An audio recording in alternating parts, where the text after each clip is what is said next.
বন্ধুত্বের কি কোনো আলাদা দিন হয়? অনেকেই হয়তো বলবেন যে না, বন্ধুত্বের কোনো আলাদা দিন হয় না, কিন্তু প্রত্যেক বছর একটা বিশেষ দিনে আমরা বন্ধুদেরকে উইশ করি হ্যাপি ফ্রেন্ডশিপ ডে বলে। এই ফ্রেন্ডশিপ ডের প্রচলনটা কে করেছিলেন, কোন দেশে প্রচলন হয়েছিল, কত সালে হয়েছিল, আপনাদেরকে বলবো আজকে তার কথা। বন্ধুত্বের কোনো আলাদা দিন না থাকলেও এই বিশেষ দিনে দেশব্যাপী এবং বিশ্বব্যাপী মানুষজন বন্ধুত্ব দিবস পালনের জন্য মেতে ওঠেন। মূলত এই অগাস্ট মাসের প্রথম রবিবারেই পালন করা হয় বন্ধুত্বের এই বিশেষ দিন।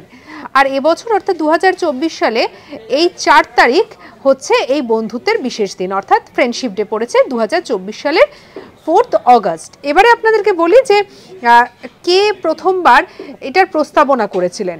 যেটা জানা যায় যে 1958 সালে জয়েস হল, তিনি প্যারাগুয়ের একজন বাসিন্দা, তিনি প্রথমবার এই বিশেষ দিনটিকে পালন করার কথা বলেছিলেন। এবং এই যে বিশেষ দিনটি অর্থাৎ এই যে ফ্রেন্ডশিপ ডে দিনটি, এই দিনটি গোটা বিশ্বব্যাপী পালন করা হয়ে থাকে। সঙ্গে রাখুন আজ তাক বাংলাকে, সাবস্ক্রাইব করতে ভুলবেন না।